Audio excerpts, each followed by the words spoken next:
Coming up with all the conversations of moving veterans for the Brooklyn Nets, we take a look at an off-board name in Nic Claxton, the value in moving him now as opposed to seasons ahead and how it could impact the roster. We dive in coming up next.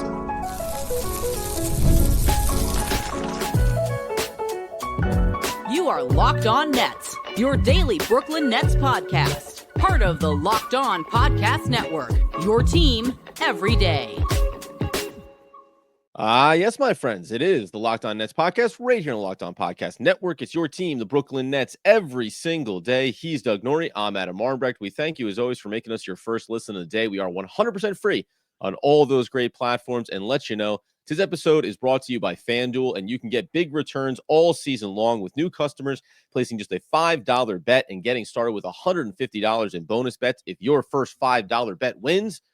Visit FanDuel.com to get started today. And Doug, as we say at the top, a little bit of a sidestep here on the trade deadline. All the veterans we hear about, we understand that Cam Johnson's going to get moved. Dorian Finney-Smith's going to get moved. Dennis Schroeder's already gone.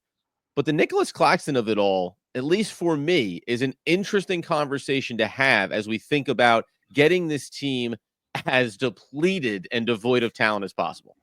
Yeah, I mean, I on a high level, you have to always discuss these things because we know the Nets are completely and 100% open for business on the trade market, and right. Anyone, it sure seems like anyone who can play basketball might be headed out the door. And again, for the umpteenth time, we don't love this situation from a logistical or from a fan perspective, but from a logistical perspective, it warrants discussion because, if Cam Johnson's getting traded and he's on a good contract, like that's already been, it's like a foregone conclusion. Dorian Finney-Smith looks like he's on a good contract. He's going to get traded. It's like, why wouldn't Nic Claxton get traded?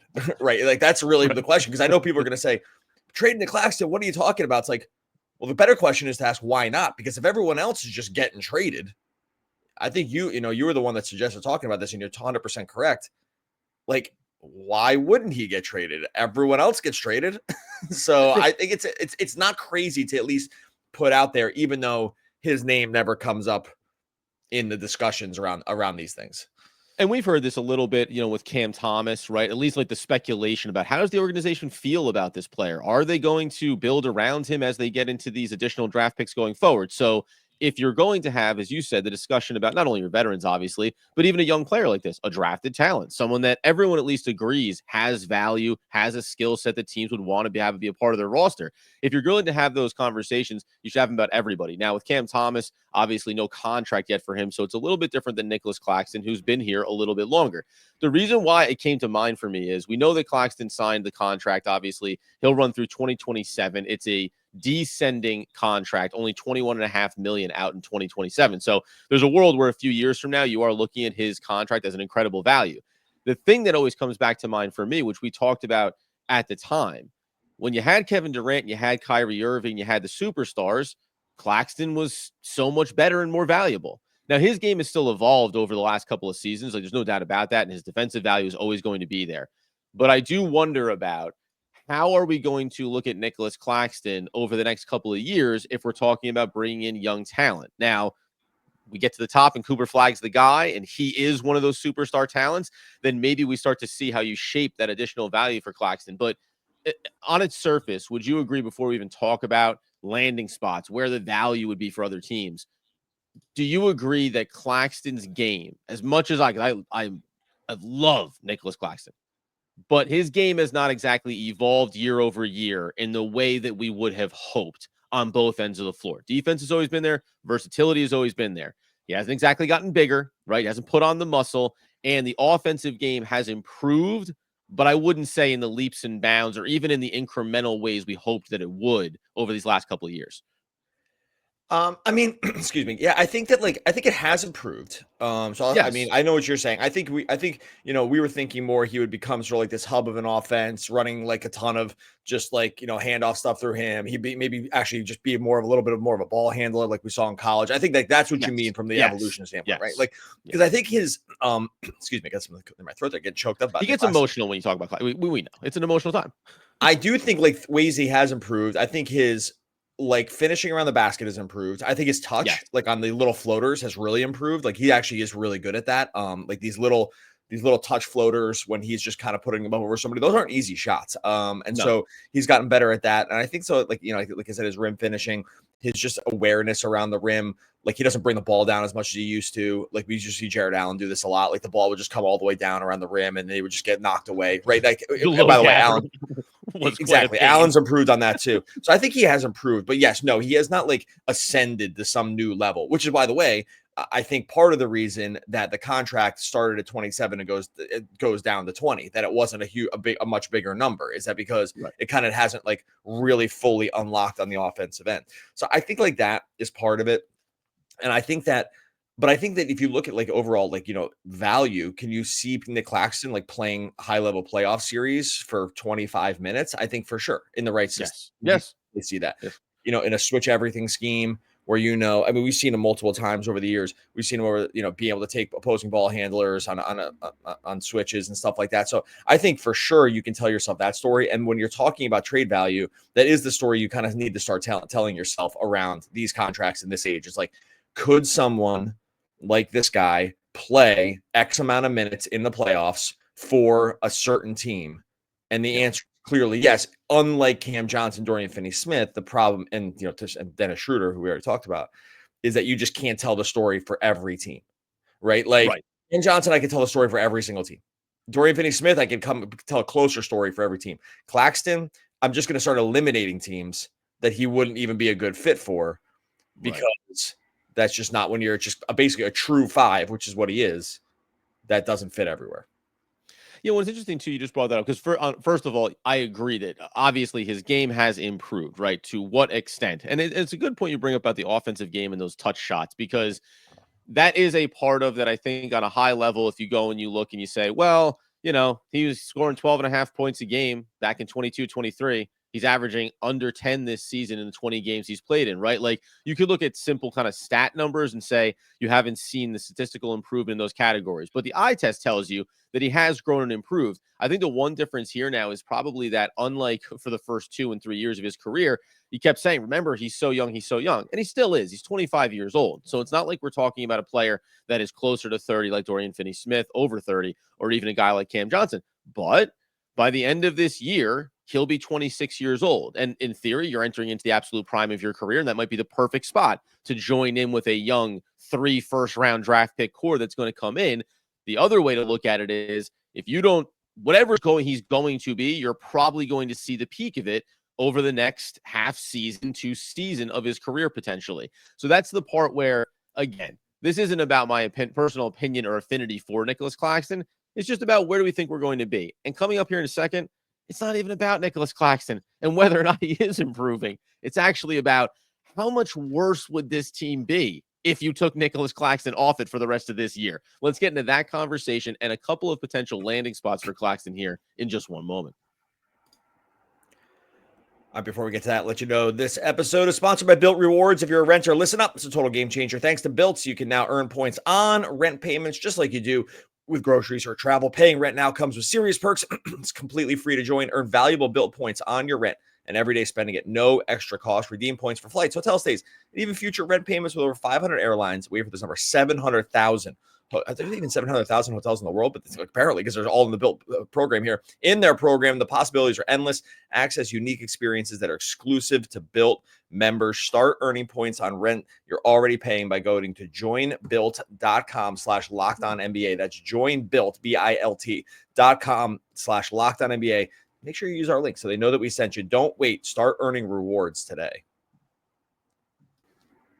And when you're done with that, head on over to Gametime. Look, going to a concert, going to the theater, going to a comedy show, going to a game, Nets game, should be super easy. You want to know you're getting the best deal. You want to know you're going to see exactly what you're going to see when you sit down in those seats. You got to go to Gametime to get that ticket buying experience. Locked in Gametime picks is going to filter out the fluff, show you only incredible deals on great seats. You don't have to waste your time searching through thousands of tickets. If you go to Gametime right now, you got Saturday Jazz at Nets. That's starting at $23, but that's City Edition Beanie Night. That's a top event over on Gametime. There's a little fire emoji, so I know it's good to go. That's on Saturday. Spurs at Nets, that's starting at 108, but that's the Wemby experience. So it's going to get a little pricier there at Gametime for that, but that's all right. Next game, Sixers at Nets, $34. And then Pacers at Nets, forget this, $4. $4 for a Nets game over at Gametime. Just some of what you can get when you head on over to the app. Go to use those Gametime picks. See what you're going to see when you sit down. Know you're going to have event cancellation protection in place as well. Take the guesswork out of buying tickets with Gametime. Download the Gametime app. Create an account. Use the code LOCKEDONNBA for $20 off your first purchase. Terms apply. Again, create an account. Redeem the code LOCKEDONNBA for $20 off. Download Gametime today. What time is it? Gametime. All right, so as we continue today's Locked On Nets episode, talking about Nic Claxton and really the value in moving him over what his value is to the team potentially going forward. And I'm glad that you reminded me about how he has improved in certain areas, because this ends up starting out as an episode me talking about this is why I don't like Nic Claxton and why the Nets should move him. That's really not what it is. And the original premise was where we are in segment number 2, and that's what would this team look like if you strip away, after we talk about Dorian Finney-Smith getting traded, which he will be, after Cam Johnson, which he will be, if you took away the most versatile defender they have, the only guy with high-level experience playing at the 5 for them, what would this team look like for the rest of the season? I mean, if you think about the 5 spot, yes, Day'Ron Sharpe, and I want to talk about him in this. Day'Ron Sharpe has played at the 5, but not to the extent, I'll say, that we've seen Nic Claxton in terms of minutes, right? Just over the start of their careers. And that's a big part of this. But just take away Nic Claxton, the versatile defender that also can get out and run the court, to your point, if we're still going with the Ben Simmons experience. If you took him away, I think after all the veterans, this team is already going to be really, I'm going to say, interesting to watch and try to win basketball games. But if you took away Nic Claxton, I can paint the picture that getting to one of the top 3 picks would almost become borderline impossible not to do, because I just think that this team would absolutely fall apart defensively, and you already know they're going to be strip mined on the offensive end and be left with a lot of young guys to try to sort it out with, effectively at this point, only Ben Simmons to run the offensive system. All right. Well, the good news is I think that team is already here now. So I think they're all. Yeah, listen, the Cavs game against the Nets with no Dennis Schroeder might already be that team that can get to top 3 without. I mean, maybe Cam Thomas comes back and, like, you know, they can score a little bit, but I actually don't think the team is too far away from just being there right now. So anything else that gets lopped off talent wise is just going to be icing on the crappy cake that they've already made for themselves. I was waiting to see what metaphor you went with there. I nailed it. So like, I think that I'm not too worried about that. You know, there is a question of like how far you need to fall here. At some point you do need to have just like you just need to spend the money, right? Like at some point you just need to spend enough money to reach the salary floor. And that frankly might be a struggle. Like if they don't take on bad salary, multi-year salary in some of these Cam Johnson trades. I mean, like Michael Porter Jr. got thrown out there, which I find kind of a weird one, but like, you know, that's another one we can talk about to see if it has any legs, you know, going into next week. But so they're already going to need to spend the money. I think in terms of just being bad, they're already super bad. It would for sure make them worse. Claxton has been one of their better players this season. No worries on the Ben Simmons, Nic Claxton thing either.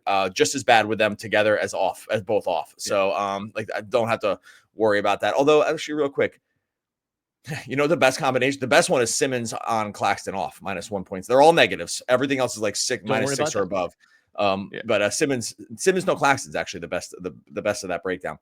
So I'm not worried about them being bad enough. I hate to even say it that way, but I guess the question is more, you know, with where they are now. One, does Claxton fit any future timeline? One, would he just have more value at $20 million a year 3 years from now? There's a possibility around that, you know, or $23 million when the cap goes up. 28 years old, but 28 years old and making less money.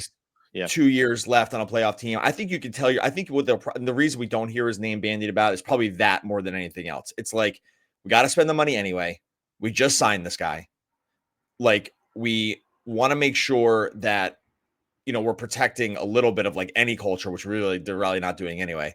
And there's just a good chance that he's just going to have more trade value down the line. And there is that part of it too, which, and again, this is where I think in the same way we talk about any player that they end up trading, it's this idea of the agenda, right? Tanking this season. Okay, maybe the team is bad enough. But then when you bring up the point about, well, where is he going to be 2 or 3 years from now? Because the money goes down, it probably won't be hard to look at it and say, what team would be willing to give up X to get him? Because I can see it. First of all, we know financially it'll be way easier to allocate $21.5 million 3 years from now to bring in a versatile switching defensive big that also that has some offensive upside. If you're a team that gets out and runs, can do that thing in transition, will have continued to improve his game even marginally offensively. Well, that's going to be really easy for a contending team to do. As you get closer to $30 million, it does become harder, mostly because either one of two things. You got to cobble together contracts. So are you stripping your team of too many other things? Or the guys that are making close to $30 million, that's the problem with this contract for Claxton. We all know. Should he be making $28+ million this year based on what his value is? No. And that does create issues when you look at other teams and other contracts, because primarily most of those contracts, they're going to look at and say, yeah, well, this is because it's a guy that we value, a guy that's a part of our 5-man starting unit that needs to be here in order for us to be successful. But I still do wonder, and this is probably the biggest question on it, is what do you get for him? What is the value for him on the trade market? If he's worth a first-round pick 3 years from now at $21.5 million, okay, we can have that conversation. Maybe he'll be worth more than that. If he's worth a young prospect player now and a heavily protected first-round pick, I don't know. We haven't seen that discussion happen around the league right now, so it's hard. That's the other part of this, is it's hard to know what his value is, contract and production on the court, relative to what teams are willing to give up for him. Do you think that there is a team out there that would look at it and say, this is a guy that we would attach a first-round pick to get over to our roster for this season? You have to kind of look for that devoid of defensive versatility, perimeter defense, right? Rim protection. Like, there are some critical elements to his game that deep playoff teams would love to be able to bring in. Maybe the one factor being the free throw shooting and that issue of, like, how do you look at him the way we talk about any contending team and needing to be able to keep these bodies on the court late in games. Yeah, I think there's like competing things happening here. I think on the one hand, Claxton is a very valuable NBA player, right? So I'm going to start by saying this, like, he has extreme value for NBA teams. The problem with value is that value is what the market dictates the price will be. Like, the value is the price at which thing will pay for something. Like, that's just that's the very definition of something. And that's where it gets trickier, because yes, would any team like take him for free? I mean, obviously, right? He's a really good player. Would they take him for, half the money? I mean, obviously everyone would take him on. He played real minutes for just about every team in the league, right? The problem is that when you really start slicing and dicing down, like, how badly teams think they need that's where it gets harder, because really for every good team, just about all of them have someone in place that would kind of block him. There are a few examples that do not. Like, so there are some teams out there, but if, sort of like the Schroeder thing, we can eliminate. It's a little different, I guess, with Claxton because he's younger. So you could probably go into a little bit of like a, Pistons world where, like, they could tell themselves more of a story. That's one of the teams to me. So that's like a little different than Schroeder probably. So maybe there are a few more teams that I'm really not considering, but overall, I think he's a very valuable player whose value would be very difficult to discern, because I think that how much teams would need or value him is like all over the map, which by the way, which then decreases the value, like, when that's the case. Right. Coming up here in a second, let's talk about a couple of teams. I think the Pistons are among interested parties when it comes to Nic Claxton because of the age, because of what it would mean for them long term. But I have a sneaky other pick to throw in the mix. And then, how would a move like this benefit the Brooklyn Nets in evaluating that other center on the roster in Day'Ron Sharpe? We'll do that to close things out in just one moment. All right, before we get to that, get ready to tackle the NFL action with FanDuel, America's #1 sportsbook. Right now, new customers, bet $5, get $150 in bonus bets if you win over on FanDuel. FanDuel Sportsbook app gives you everything you need to place live bets on the NFL, on the NBA. It's all in one place. You go over right now to FanDuel. Nets, oh my goodness, under 21.5 wins for the rest of the total, not for the rest of the season, total for the season. And if you're doing the math here, they already have 10. So they already have 10 wins, and the total is 21.5 plus 100. So maybe we're going to see that number go up a little bit. Just some of what you can get over on our friends on FanDuel. Like I said, you're going to get $150 in bonus bets if you win that first $5 real money bet over on FanDuel.com. Never waste a hunch. Make every moment more with FanDuel, an official sportsbook partner of the NFL. All right, so as we tie a pretty little bow on today's Locked On Nets episode, talking about Nic Claxton and whether or not now might be the time to go ahead and make a move with him. Ultimately, I think this would come down to if teams showed enough interest, if there was the value, right? So we talk about what are teams going to give up for him. If you're talking about giving up a protected first-round pick, conversation. Let's go. I think there'd be a reason to pick up the phone if you're Sean Marks and at least get into those discussions. If your teams are calling and saying, we think kind of Dennis Schroeder vibes, we give you an injured player, maybe some guy from the G League and a couple of second-round picks, going to be a lot easier to say thanks, but no thanks, right? Now, you mentioned the Detroit Pistons because they do need perimeter help, especially defensively. It'd be interesting to see how like a guy like Claxton would function on that roster. And I like the idea just from an NBA level of a team like the Pistons doing something that when they make the move, you get excited about. Not like this offseason where like, we're getting Tobias Harris. And everyone went, okay, I guess that's the decision that you're making here to get some veteran talent in the door. The other one I want to throw out before we talk about Day'Ron is a team that a couple of games ago, because I think they've lost a couple now, but this is a team that you and I discussed as being one that should have been blowing it up 2 years ago, or maybe even 3 years ago. I can't remember how far back. But because they don't blow it up, and because they have a player that has had a resurgence here and does not have a great trade market in Zach LaVine, the Chicago Bulls, I think if they are going to be the team that every single year goes, we're still going for it. We still believe in our ability to compete. Now they've fallen a little bit in terms of record. That actually, to me, is a very interesting roster for Claxton to land on, especially if it's a scenario where they keep Vucevic. Because now you're talking about how do you pair Claxton into a roster like that? Vucevic, perimeter, stretching big, versatility defensively. The backcourt for the Chicago Bulls can sometimes struggle from a size standpoint. I could plug Claxton into Chicago and make them a pretty fun, exciting team to watch. Not championship contending team, but I would find that really interesting. And if you're Chicago, you can sell yourself on, and Claxton will be here for years to come, even beyond making other decisions after this year with Vucevic or any veterans that we have.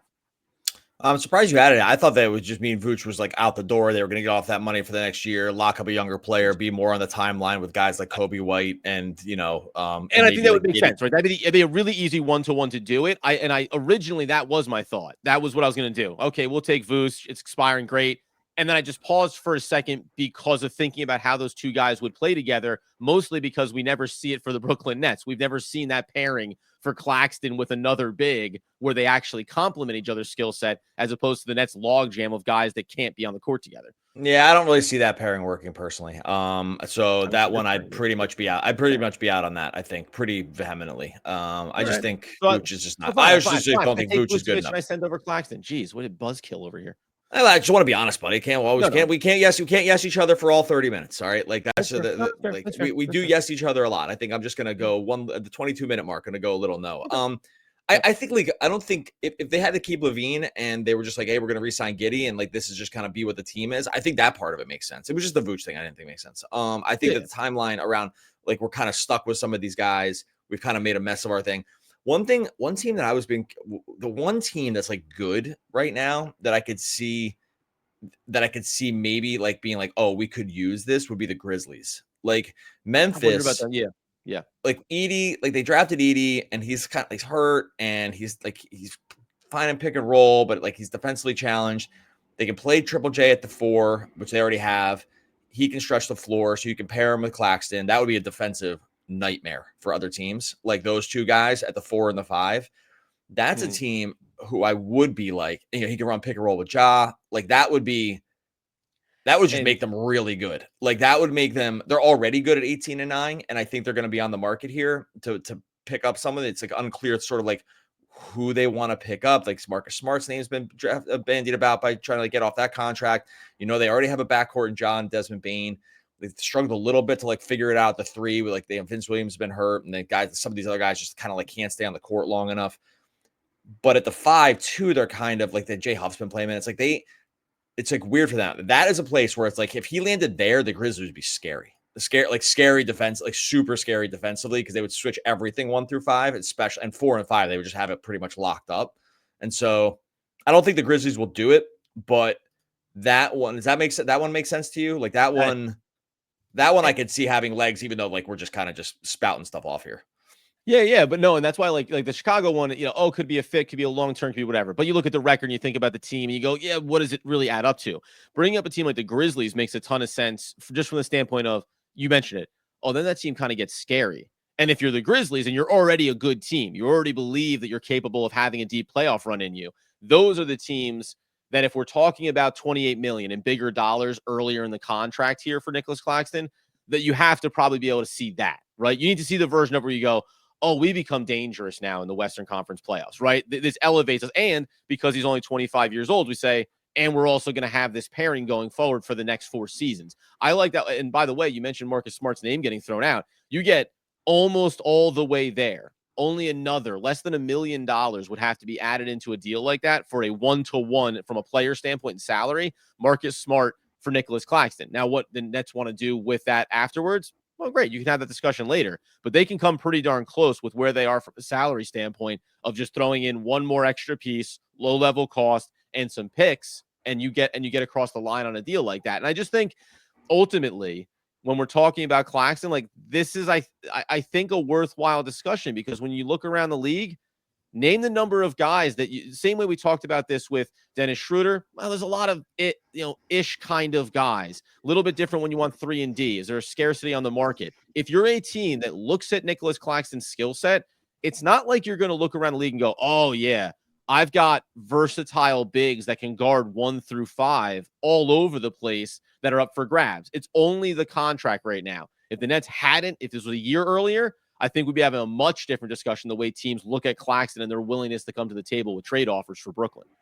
Yeah, and like they still have most of their picks. And they have this other like protected pick or this pick swap from, it's like a, yeah, sorry, it's, oh no, what I just do? I traded the pick. The 2026 are they part of this? Yeah, whatever. They have Phoenix, podcast. Washington, Orlando, some hodgepodge there of that. Yeah. Of a 26 pick. Yeah, good podcast and just like doing this in the play. So I think like that one's interesting.